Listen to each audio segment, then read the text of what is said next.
Course in Miracles says you achieve so little because you have undisciplined thoughts. Just like you go to the gym and you're disciplining your muscles, you're disciplining your attitudinal muscles. And the miracles are those corrected perceptions. And that's really what's happening on the planet today. We are evolving. We must evolve. It's the only sustainable option for humanity, for us to evolve to greater capacity for love of one another and love of other species and love of ourselves and love of the earth. Now, there are some people who have said to me that it's very naive of me to talk about making love our bottom line, making human compassion, the organizing principle for our society. I believe that what's naive is to assume that we will even survive another 100 years on this planet if we don't at least try. Before we dive in, a word from our presenting sponsor, BetterHelp. The name of this show is Real Love Ready, and I genuinely believe that readiness comes from doing the work. For a lot of people, that includes therapy.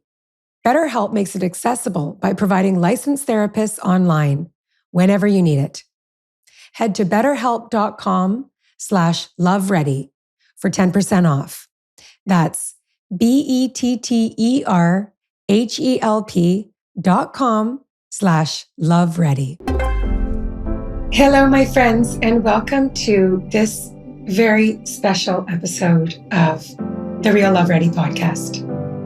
I am just so happy that I had the opportunity to speak with somebody who has been one of the greatest teachers in my life, Marianne Williamson.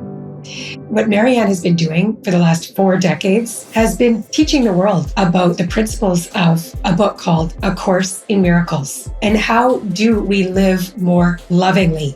I first read Marianne's book, A Return to Love, when I was in high school. I was in grade 10, and it was among one of 3 books that changed my life: A Conversations with God by Neale Donald Walsch, A Return to Love by Marianne Williamson, and then Sacred Contracts by Carolyn Mace. Those 3 books, they just changed everything for me at that age, 15 years old. And, I started to think of life very differently. I feel like I had a spiritual awakening in many, many ways because I just spent, I would say, the next 3 years of my life just reading all the books and trying to really practice and think about these concepts of love in such a different way. So today was a dream come true. I actually had time to spend with Marianne.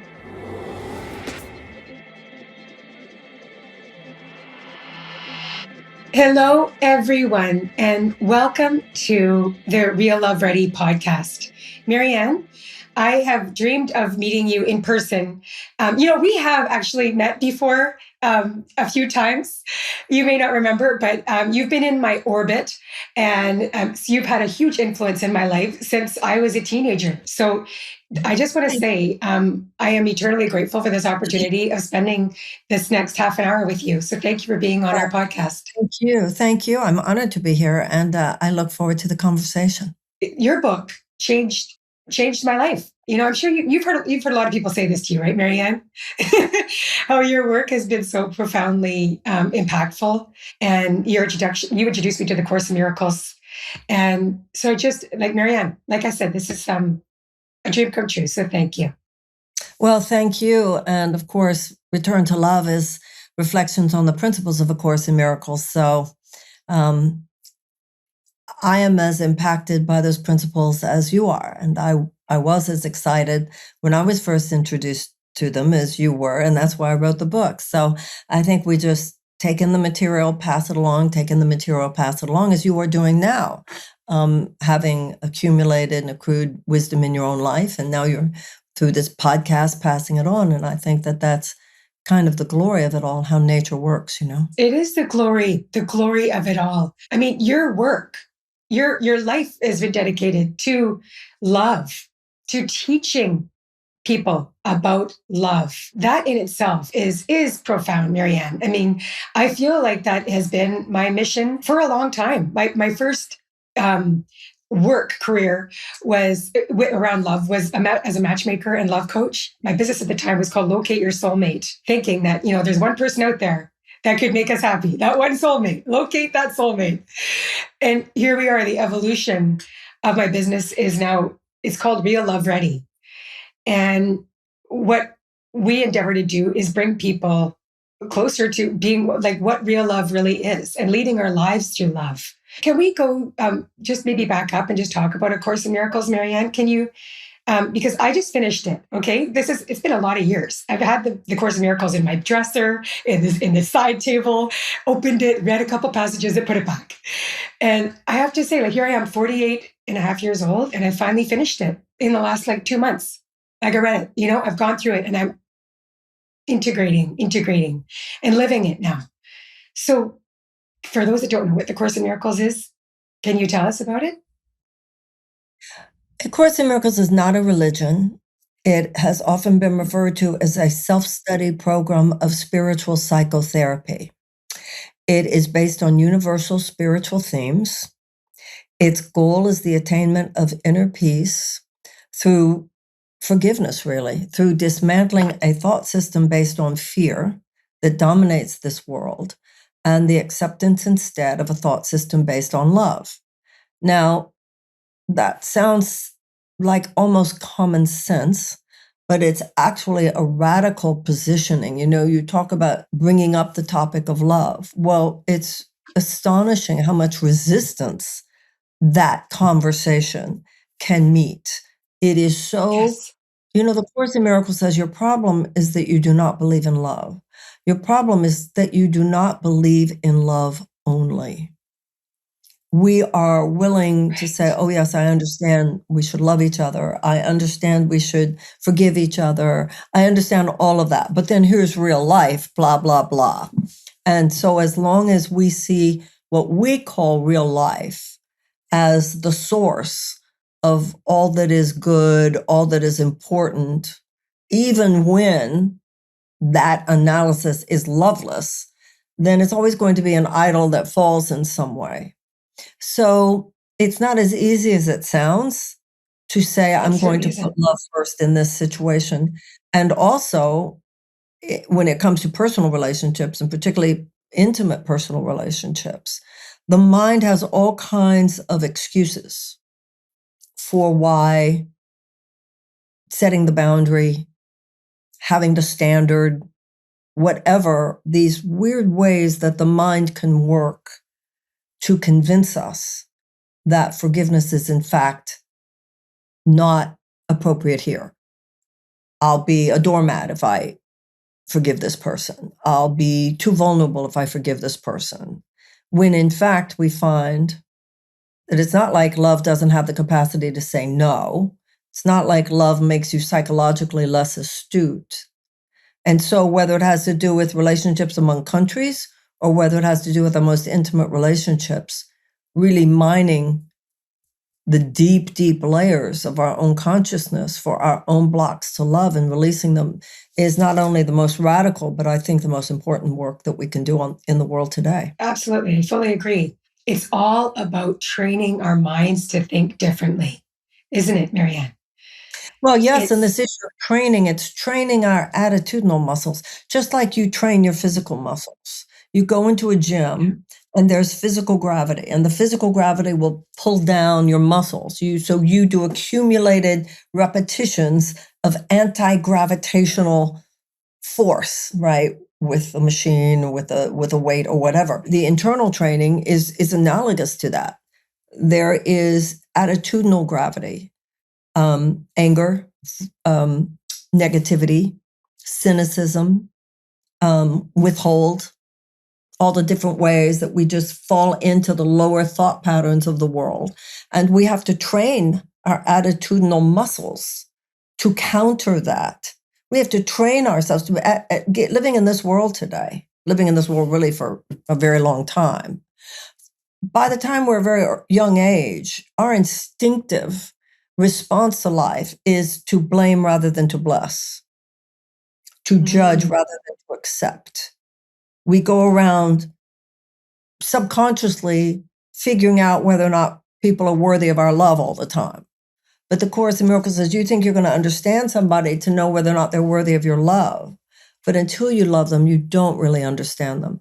And it's different. It's not that going around your life, your daily life on a moment by moment basis, it's not hard, but it's different. That's what he says in the Course in Miracles. He says, my way is not hard, but it's different. It's very different to wake up in the morning and before you even get out of bed, to bless the world, to remind yourself that anything can happen, to dedicate your life to being an instrument of God's love. Well, there's nothing hard about that. But when you do it, it's a very different perspective. And it's a command given to your subconscious mind to notice the things that promote that, to attract the things which vibe with that, as it were. You'll have a different day. If you go around, just your daily life, looking at people and silently saying to yourself, the love in me salutes the love in you, to a person who you just allow your eyes to rest on their face, you do that for 2 minutes a day, and I defy you to be unhappy. Now, people say, how could that be? But really, it makes sense because people subconsciously know everything. People can feel when they're being loved. People can feel when they're being judged. And they might not know it consciously, but they can feel these things. So what the Course in Miracles says is that every moment you are making a decision, you're making it consciously or you're making it unconsciously. Will your heart be open to accept, to be your best, to hold another person in a space where they can be their best? You want to be that? Because if you do, the Course in Miracles says miracles will occur naturally.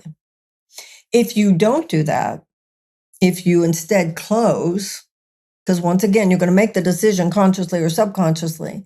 If you close your heart in any moment, then you're deflecting the miracles that might otherwise occur. Opportunities, conversations, talking to people, meeting things coming up, but you'll be blocked. And that's why the Course in Miracles says, this course does not aim at teaching the meaning of love, for that is beyond what can be taught. But it does aim at removing the blocks to the awareness of love's presence. And that's what it's all about.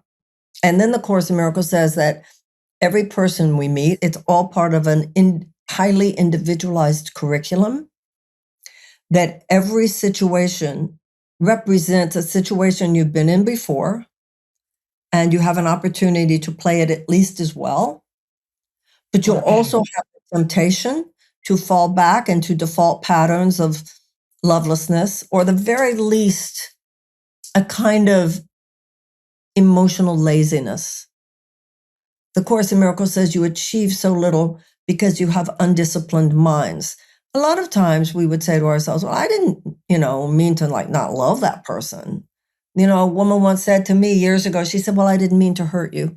And I remember saying to her, yeah, you didn't mean to love me either.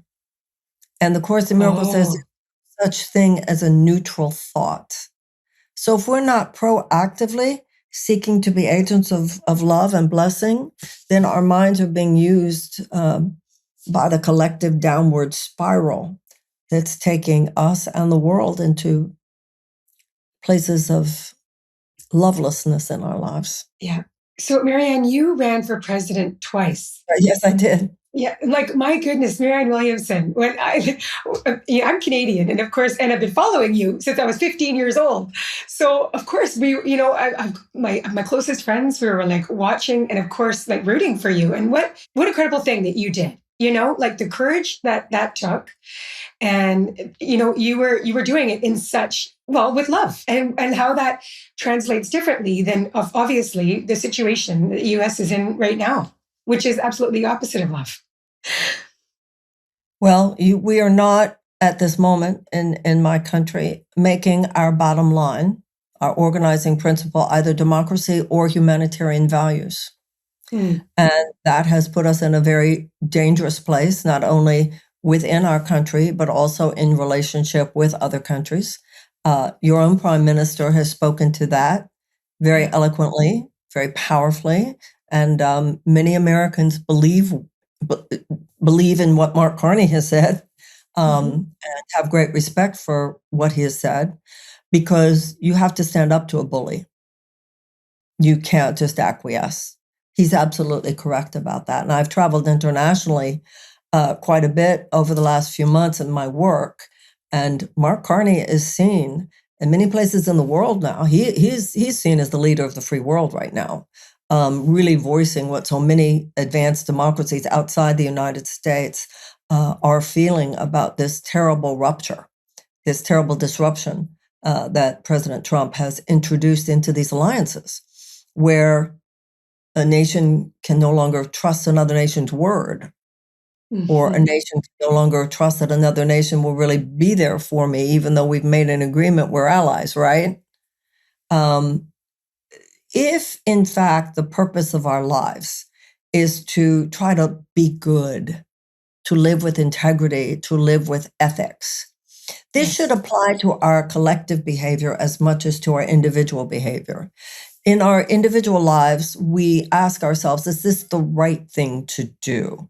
And that's what a politician should be asking as well about all public policy. Is it the right thing to do? And if you ask if it's the right thing to do, you put trying to build peace before an impulsive move to make war. If you're thinking about the right thing to do, then you take very seriously the stewardship of the earth. If you're talking about the right thing to do, you have a very different attitude towards raising your children, everyone's child.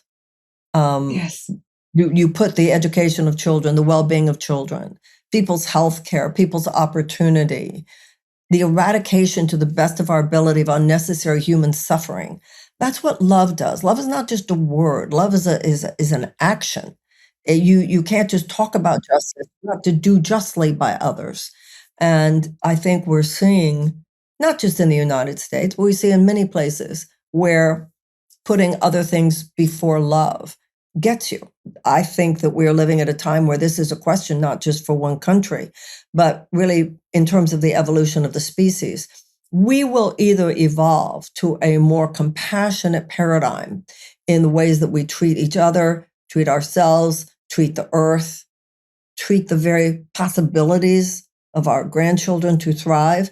If we do not do that, then there is a very strong possibility that we're on a suicide march here anytime over the next 100 years. Now, there are some people who have said to me that it's very naive of me to talk about making love our bottom line, making human compassion the organizing principle for our society. I believe that what's naive is to assume that we will even survive another 100 years on this planet if we don't at least try. Yes.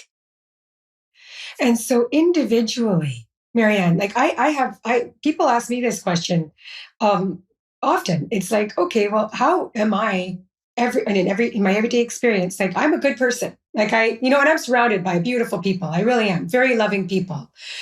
How can I be more loving in my life?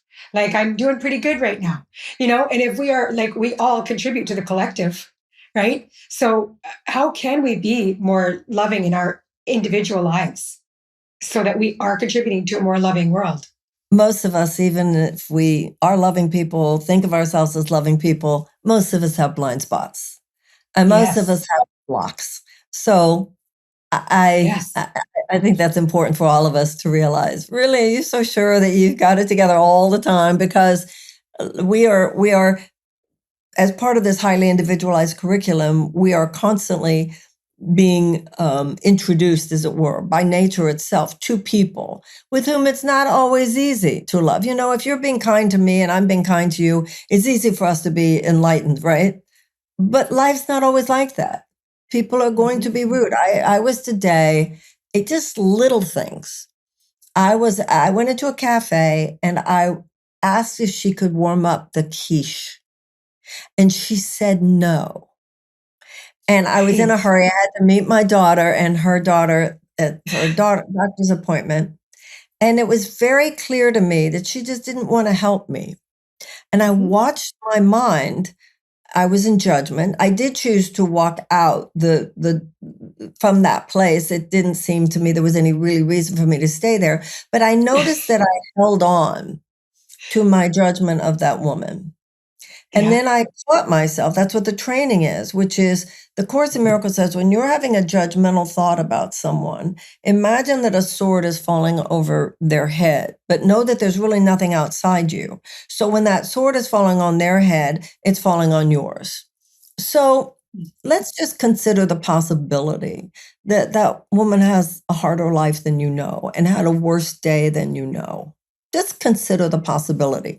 The Course in Miracles says that when someone treats you without love, that the only appropriate response is to see that as a call for love.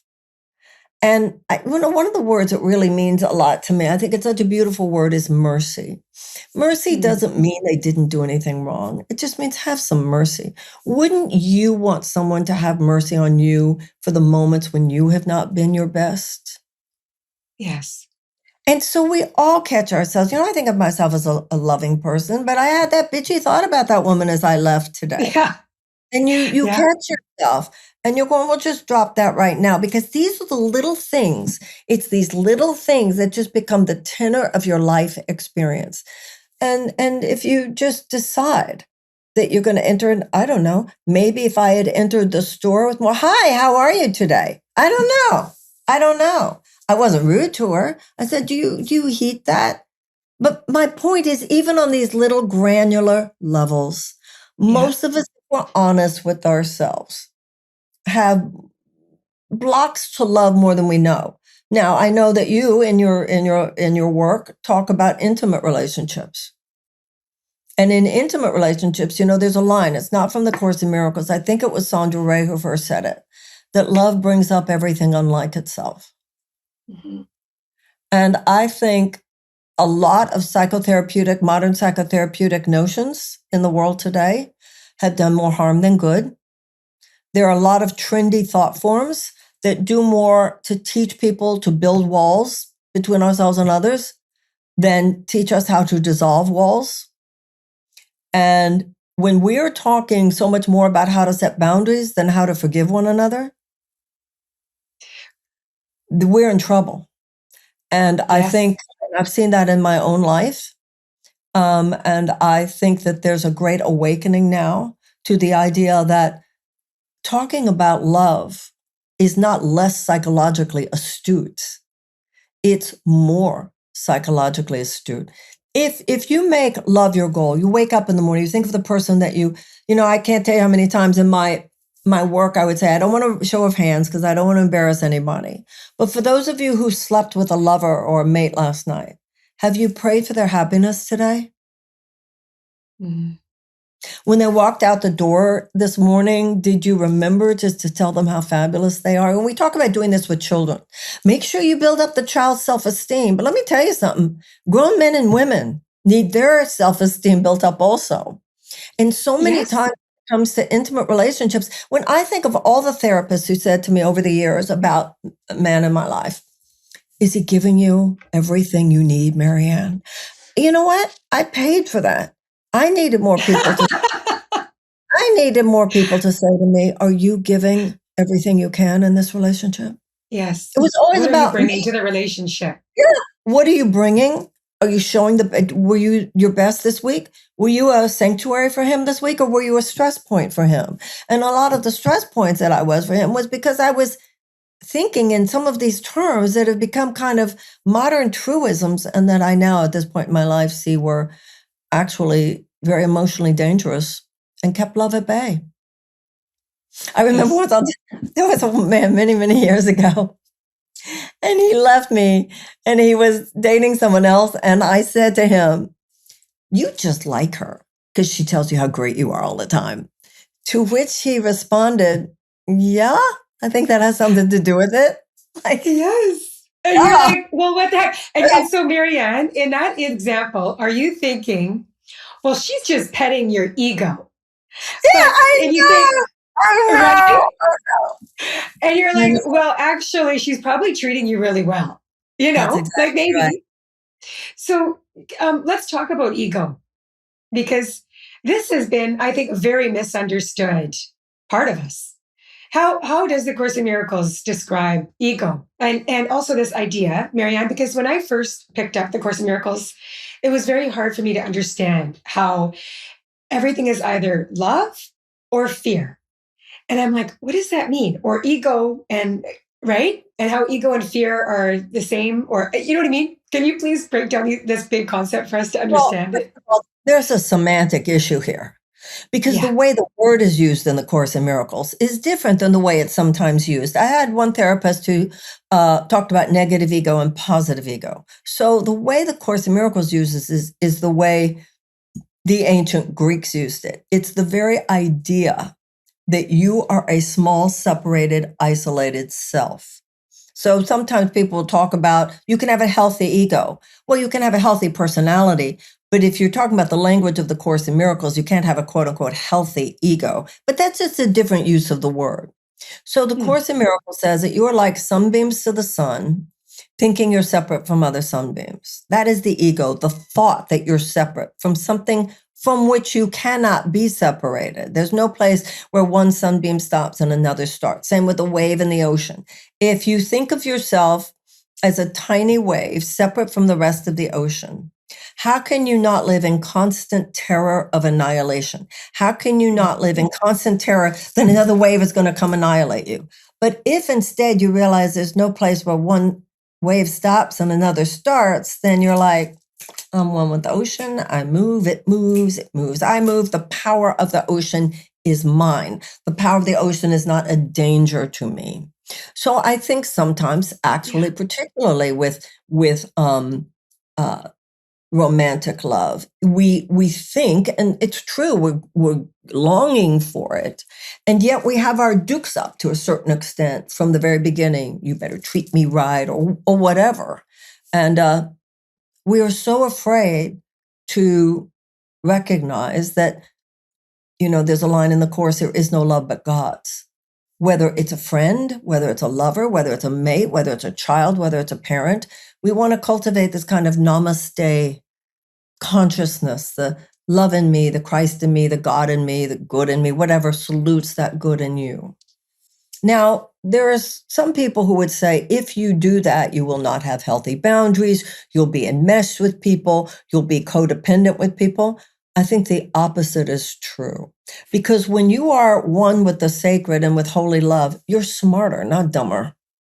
You're Yes. more savvy because you're more clear. And if you feel it's not for the best that I remain in this room, you'll know. And even more importantly, you'll be able to say so with savvy and clarity and effectiveness. That's a big Yeah. deal. We had been taught by a lot of the Hmm. modern sort of psychotherapeutic gurus that, be careful of love. It'll lead you down the wrong road, when really it's lovelessness that will lead us down the wrong road. Yeah. How very important it is for us to take radical accountability for our part.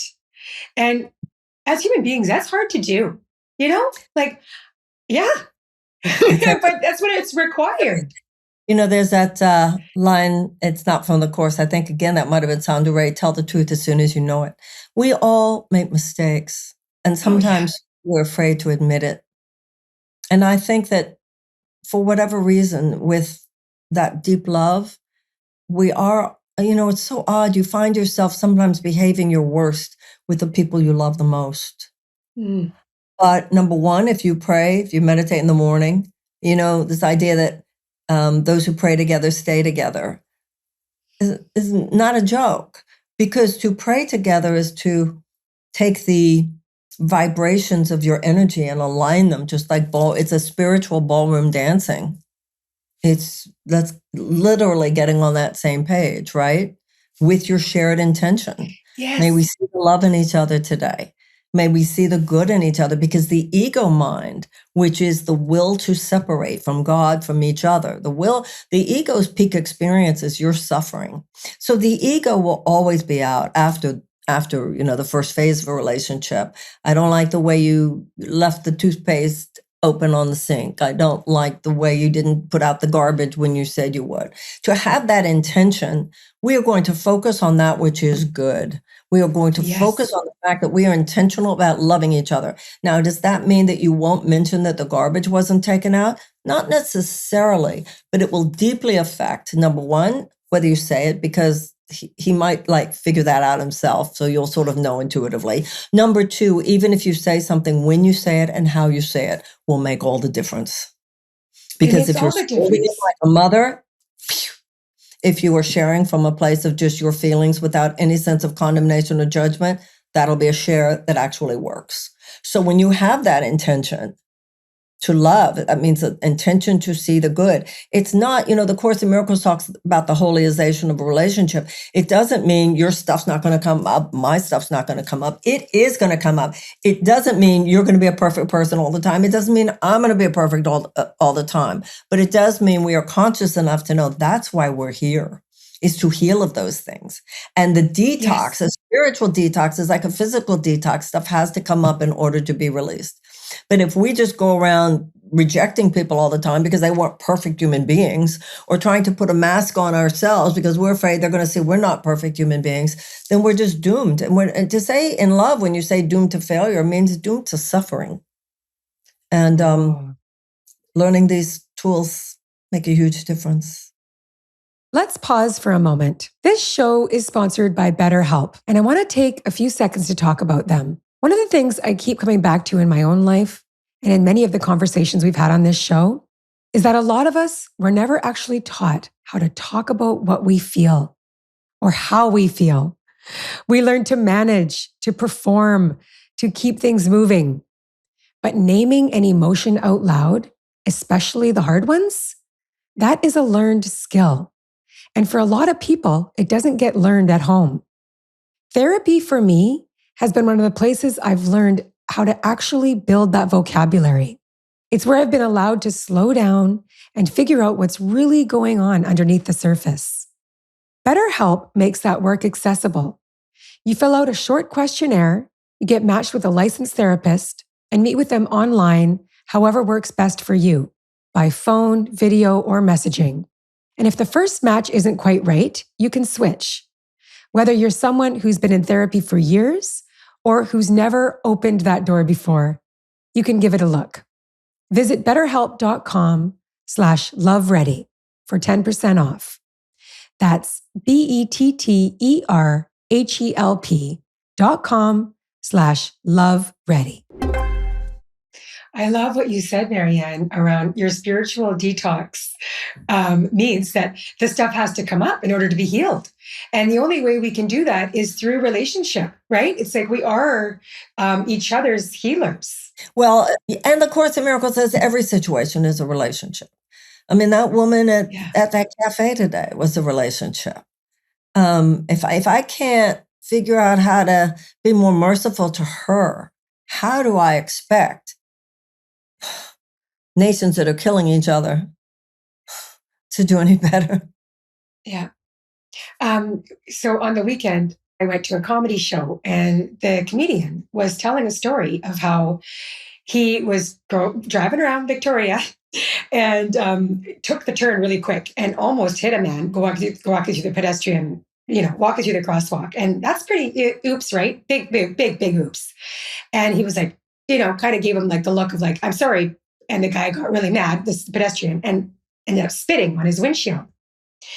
And what did the guy do? The comedian, he drove around the block, and he had a cup of water in his cup holder.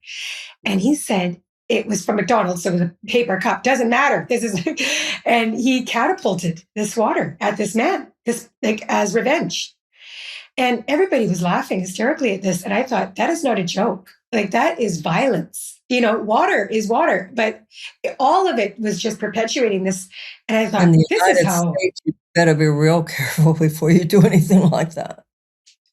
Right. But I just this is an example of how that to me was not the least bit funny. I could think of many, many different ways that somebody could have reacted that did not perpetrate harm on another, even though the spitting on the windshield. Okay. But that is an example to me of just okay, the opposite. That's lovelessness, in form. But we can all go there in different ways. It's just how we choose to act, right? Well, sometimes, and actually, if you get right down to it, the Course in Miracles would say it's not just how you choose to act, it's what you're thinking. I didn't act in any rude way to that woman. I did leave the store. I was in line. I mean, she didn't care. Um, but just watching the guns in my head, the thoughts in my head. Right. Every thought, the Course in Miracles says, creates form on some level. And the Course in Miracles says you achieve so little because you have undisciplined thoughts. Just like you Yes. go to the gym and you're disciplining your muscles, you're disciplining your attitudinal muscles.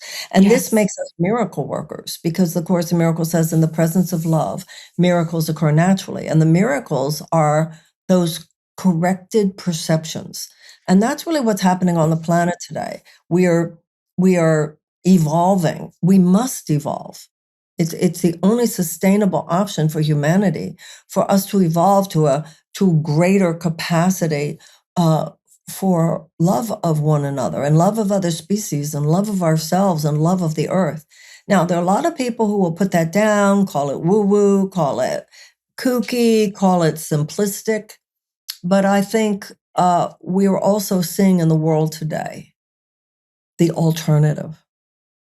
Yes. And a lot of people are saying, really, guys? That's the sophisticated adult way to be? That's maturity? That we're on a freaking suicide march here?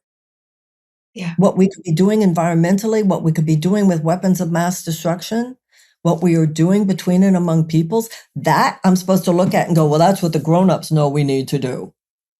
No, Yeah.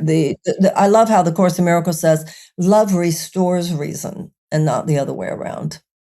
So I think that it's important for us to remember that if our hearts are open, that doesn't mean, as we already said, it doesn't mean you're going to be more vulnerable. It's the kind of vulnerability that will make you safer, not less safe. And because it attracts people, it attracts goodness to you. It doesn't make you less smart. It doesn't make you less capable of saying no. It actually makes you a more creative thinker, someone with more synapses going on so that more possibilities for love and connectedness can occur, which at this time on the planet is particularly important because we must repair. We must repair. And that's something that I talk about in my book and on Real Love Ready a lot, is just and you do, of course, and the Course in Miracles talks about how powerful forgiveness is. And with conflict with anybody in our lives, it's not like that we're not going to have disagreements and conflict, because we're human beings. But I think the most important is the repair, because we can repair and atone. Can you talk about that, please? Marianne, I've heard you tell the story of how after you ran for president and how you felt, you were crucified in many ways, and just humiliated and lied about and all the things that you were just like, that must have been incredibly, incredibly painful, traumatic, really. But then you talk about like the resurrection and how you related your experience and through atonement. Can you talk about that, Marianne? Waking up in the morning, pretty much every morning, and seeing not only who you are, but what you've done with your life the last 40 years.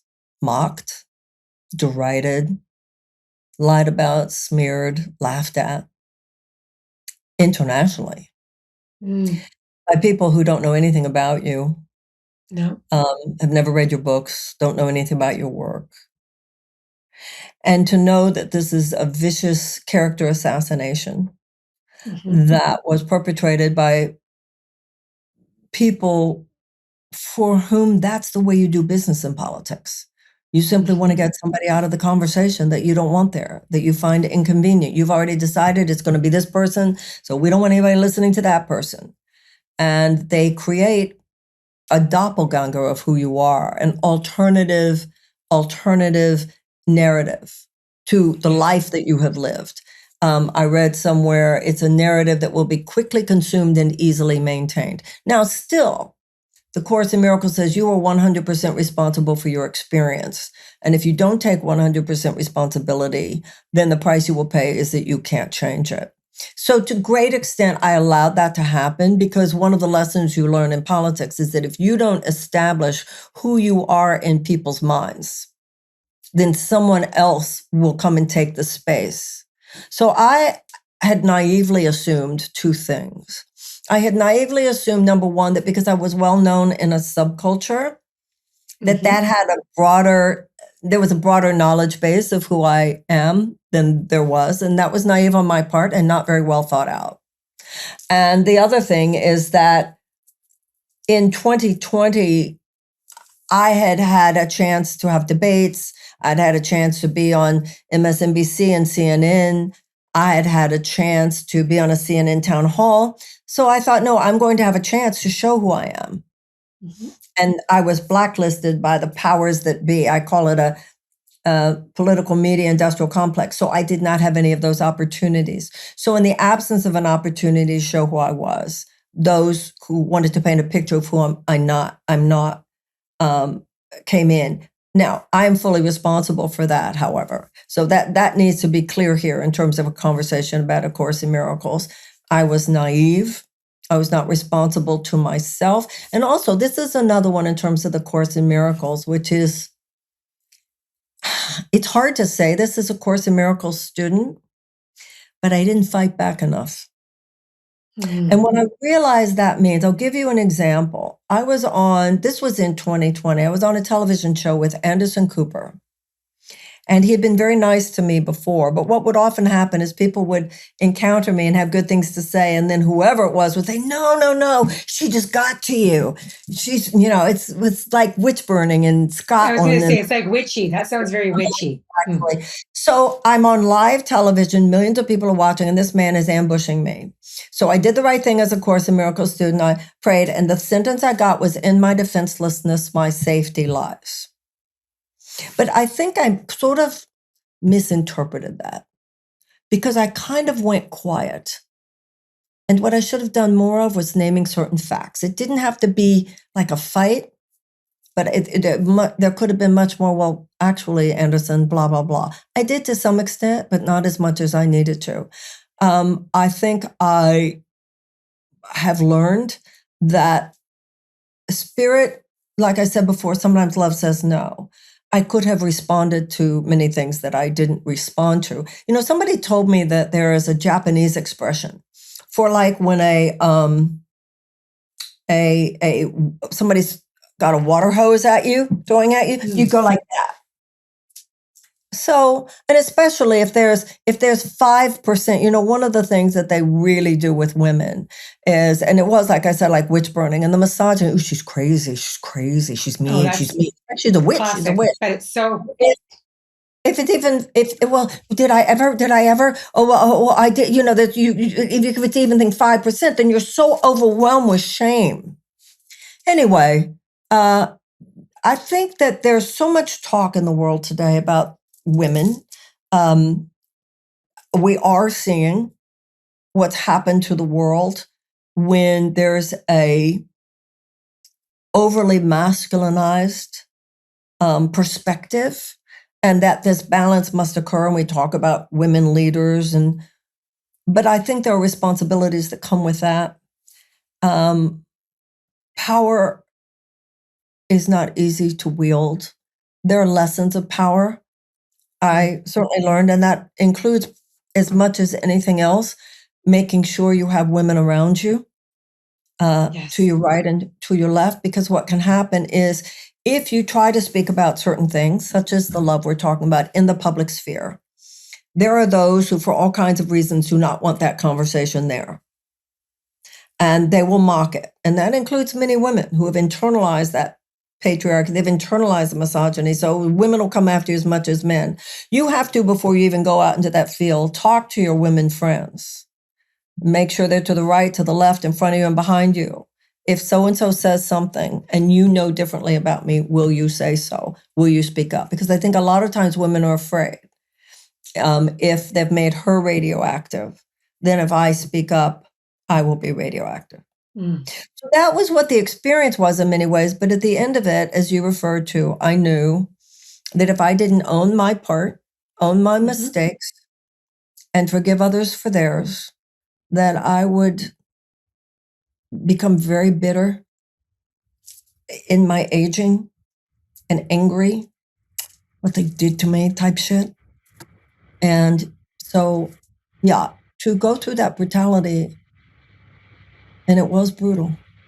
I've been physically molested. I've been through much of that everybody would say, oh, survivor about. And let me tell you, when you are attacked in your character and your very being, your intellect, your dignity, your career, decades of your life, that is a level of abuse as well. And I think it's a big issue for women to realize, because I think a lot of women cower in their fields, not just politics, but all kinds of things, where we're afraid to speak our deeper, heartfelt truth Yes. because of being laughed at, because of not being approved of. And women have got to be hip to that. And when you see a woman having that done to her, invalidated, canceled, whatever, speak up. Because when, in the 1970s, the level of feminism that I was trained into, right? In those days, the word sisterhood was a big deal. It was understood none of us are getting there unless all of us get there. Women, too much, the misogyny, the real women hatred, because things were said about me that would never have said about a man, ever. Mm-hmm. The disrespect that I was shown that would never be shown to a man. And some of that, like I said, was from women who felt that their professional achievement lay in being part of that. Nothing so dark as, trying to elevate your own career by putting someone else's down. By hurting somebody else. Women. So we've just got to know that we have got to stand for one another. We've got to do.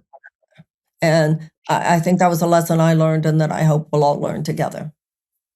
And like when you went through that process, Marianne, and you came out, would you call that process atonement? Is that how we understand that?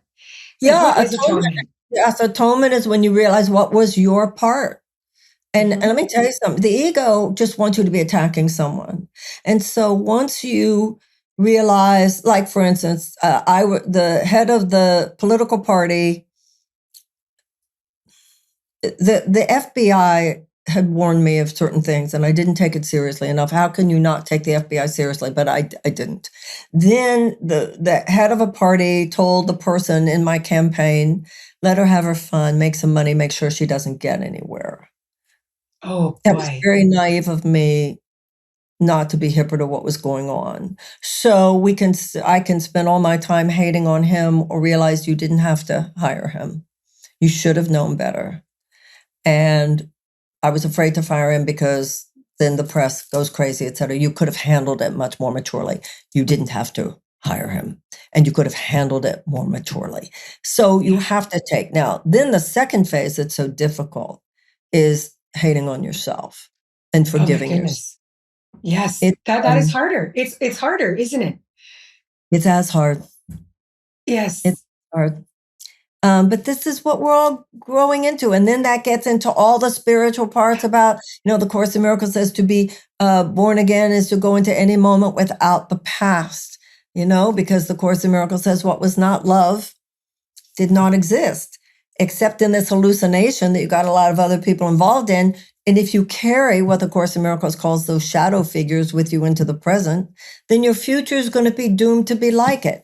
But the universe, the way you can look at it from a Course in Miracles perspective, all of life is the mind of God at play. It's divine intelligence. And the Course in Miracles says God has an answer to every problem the moment the problem occurs. It's like a GPS. You took a wrong road, the universe will provide another road. Immediately it will recalibrate. But if you're carrying your resentments, the Course in Miracles says you can have a grievance or a miracle. You cannot have both. So the miracle is the new beginning. The miracle is the recalibrated road. You took the wrong road. The GPS is going to give you another one right away. That's the miracle. Get up, choose again. But if you have not atoned for your own mistakes and forgiven others for theirs, it poisons the present. And so the mind will just continue to recreate the conditions of the past. This stuff isn't always easy, is it? Whether it's with a lover or with, running for president, or two nations at war. But it's why we're here. And that's why I so admire people like yourself who are spreading the word, so that, I think we heal one aha at a time. And yes, we do. And we heal one day at a time. And I think about how much I have changed. I've been practicing for a long time, Marianne, and I can say it's only been in the last maybe year and a half that I can actually say that I live with mostly inner peace. And I'm like, well, how is that even possible? Because I didn't even know what that meant until recently. And now I do know. And then when my peace is not here, when I'm not in a state of peace, I'm like, warning, warning. I'm like, where is my faulty thinking? Right. And then now I can really understand in a That's real it. way My faulty when thinking. I'm not thinking lovingly. Yeah, It's like clear as day. Okay, Robin, you're in fear, you're in blame, you're in resentment, you're in anger, whatever that is. Okay, correct me. Please help me, God. Please that's help me exactly think of this differently. Like, and you can give yourself a break almost, right? Because you know what it's like to be in peace. And I want to get back there. So I know you've got to go, Marianne, and I thank you so much for your time. But can you please tell us what what you're doing these days with, I follow you on Substack. So Oh, I you know do? you are like a political activist. You're still leading your life through love and teaching us how to do that. But tell us what your day-to-day is like these days and Well, what you're up to. the classes that I teach and the things that I do online is still that personal stuff. I mean, from a spiritual perspective, the political issues are no different than the issue of how did you think about that woman who wouldn't heat your quiche at that cafe? Right. It's all the same. So the classes Yeah. I teach about what you were talking about, the attainment of inner peace, based on the Course in Miracles. I'm going to be teaching a class soon on the maiden, the queen, and the crone, because I'm very interested in how we are growing Yes. into our womanhood and into the Good. fullest expression. So if people can go to Marianne.com to find out all about that stuff. And I'm out on social media, and I do a monthly coaching. Based on the Course in Miracles, that people called a journey into the miracle-minded, right? Miracle-minded journey. Beautiful. Monthly coaching that's mentioned on my homepage and stuff. So people can see there are different ways that, I'm continuing to teach the Course in Miracles, as well as spout off about all the other political things that I'm interested. Because to me, there's really no difference. All that politics is, it's a Latin root of the people. It means our collective behavior. I think the same spiritual principles apply to our collective lives as to our individual lives. So I think we can talk about all of it.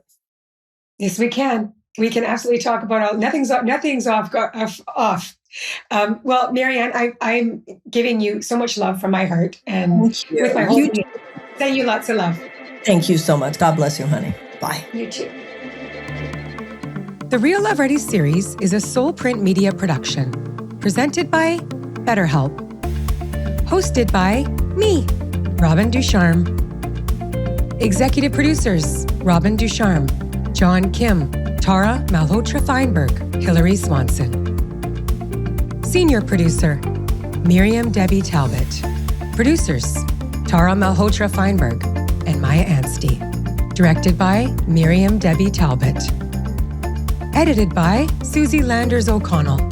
Production coordinator: Leah Schultz.